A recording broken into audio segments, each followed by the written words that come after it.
안녕하세요, 원장님. 네. 안녕하세요.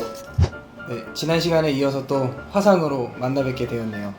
이제 좀 있으면은 좀 따뜻해지고 하니까 이제 많은 남성분들이 굉장히 고민하고 있는 여유증에 대해서 좀 얘기를 나눠보고 싶은데요. 제가 알기로는 또 명왕 원장님들이 여유증 수술을 좀 굉장히 많이 하시는 걸로 알고 있어요. 주로 오시는 분들이 뭐 이렇게 나이대가 딱 있으세요? 아니면은 뭐 좀 나눠져 있나요? 제일 많으신 분들은 20대 분들이 제일 많으세요. 이제 외모에도 많이 신경을 쓰실 나이시고 경제적으로도 이제 또 어느 정도 독립성이 생기다 보니까 수술 결정도 본인이 하셔서 수술하시는 경우도 많고요. 20대가 가장 많은데 이 초기에 비해서는 점점 40, 50대 분들도 많아지시는 것 같아요. 저는 이제 60대까지 경험해 본 적도 있는데 이제 예전에 사실 때 이제 힘들게 이제 사실 때는 그런 생각을 못 하시다가 40, 50대 되셔서 이런 여유증 치료도 있다라는 거를 이제 최근에 아시게 되면서 치료 결정하시고 내원해 주신 분들이 많아지시는 것 같습니다. 네, 맞습니다. 그래서 뭐 20대, 30대 부분, 그래서 드물게 이제 고등학생들도 오는 경우가 있고요. 중학생도 저 14살도 한번 경험을 해본 적이 있어요. 네. 어머님이 어떻게 알아서 데리고 왔더라고요. 저도 50대, 60대는 있었던 것 같아요. 그래서 요즘 명원장님께서 말씀하셨듯이 나이가 드신 분들도 보기에 이제 흉하다고 느끼신 분들이 오시더라고요. 미성년자 방금 얘기 나와서 그런데 지금 얼마 전에 댓글로 한 분이 물어보시더라고요. 그러니까 자기가 미성년자인데 이게 없어지느냐, 나이가 먹으면 그런 얘기도 있다라고 하더라고요. 혹시 그럼 뭐 미성년자 때 그런 증상이 있으면 예. 그게 뭐 나이를 들수록 뭐 없어지거나 뭐 그런 경우도 있나요? 그러니까 없어진다기보다는 이제 저절로 들어가는 게 아니라 체형이 커지면서 다른 이제 호르몬 작용이 이제 일어나면서 이게 이제 작아질 수는 있죠. 그러니까 2차 성징 기준인 것 같아요. 2차 성징 지나서 어느 정도 성장이 마무리되는 상태에서 커져 있는 유선은 자연적으로 감소되는 경우는 극히 좀 드문 것 같아요. 그러면 그 얼마 전에 저희 찍었던 영상에서 이제 등급 나눠진 영상 있었잖아요. 네. 주로 어떤 등급 분들이 좀 많이 오세요? 제일 많은 거는 2A 등급이 제일 많은 것 같아요. 근데 점점 이제 비만도 많아지시고 그러시면서 2B 3등급도 좀 늘어나는 것 같습니다. 이전 초기보다는 그러신 것 같고 비율로 따지면은 한 2A, 2B 3등급이 한 6대 3대 1 정도. 그러면 그 여유증 수술을 하시고 나서 그 관리 과정에서 뭐 주의해야 될 점이 따로 있을까요?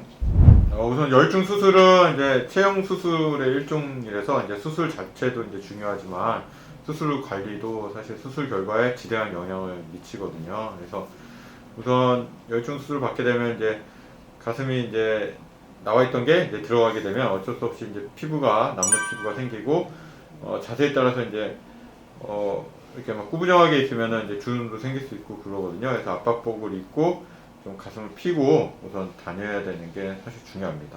네, 자세가 진짜 중요한 것 같아요. 자세가 정말 중요하고 특히나 이제 좀 이렇게 그 가슴이 나오신 분들이 무의식적으로 좀 웅크린 분들이 많아요. 이게 본인이 가슴이 나오다 보니까 그게 신경이 쓰여서 평상시에도 이렇게 웅크린 상태가 많기 때문에 회복할 때 웅크리게 되면은 어쩔 수 없이 이제 가슴 아랫부분이 눌리는 부위가 생기거든요. 그러면서 그 윗부분이 잘 뭉치게 되고 이게 수술이 잘 됐는데 이 관리가 잘 안 되면서 좀 안 좋은 영향을 받으면은 그것만큼 속상한 게 없습니다. 그래서 그렇죠. 관리가 굉장히 중요하고 특히 이제 살 많이 찌신 분들은 더더욱에 신경을 써주셔야 돼요. 특히 살이 많게 되면 가슴 아래쪽 등급이 높으신 분들 그렇게 해서 더 신경을 써서 좀 저희 그 드리는 그 방법대로 잘 해주시면은 좋은 결과 나올 수 있으니까 그렇게 해주는 게 중요하죠. 네, 그렇죠. 그래서 압박복 착용을 최소 2주에서 이제 4주간 하게 되고요. 이제 또 등급이 이제 심하신 분들, 가슴이 이제 크신 분들은 안에 이제 뭐 패드 같은 게 덧댈 수도 있고, 그래서 이게 이제 안정화가 되는데 한 최소 1, 2주는 걸리거든요. 그 1, 2주 기간이 가장 중요하고, 물론 그 이후에도 중요하지만 초반 1, 2주가 중요하고, 근데 이 상태에서 갑자기 이렇게 구부리면은 이제 요 주름이 그냥 고착화가 될 수가 있어요.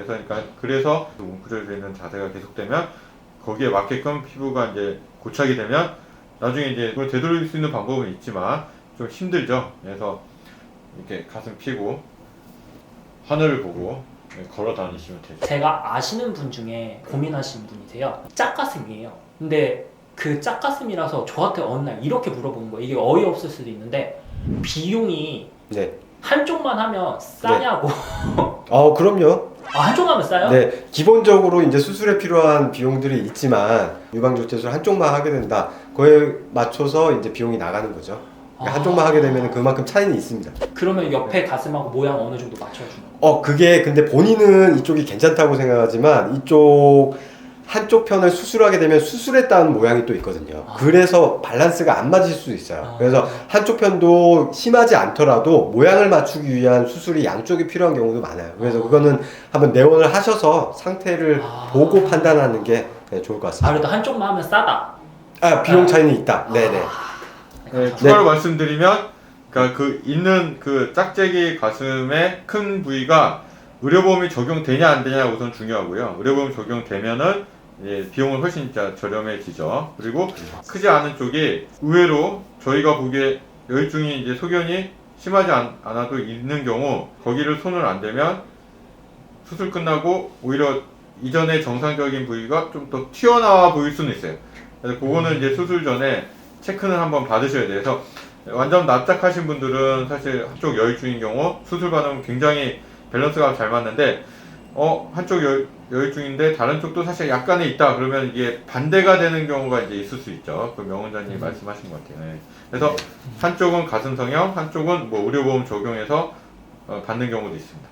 실제로도 한쪽 수술하시고 지내시다가 이제 반대쪽이 신경이 쓰이시는 거예요. 그래서 와서 수술하시는 분들 시간도 소비되고 돈도 더 들게. 그럼요. 네.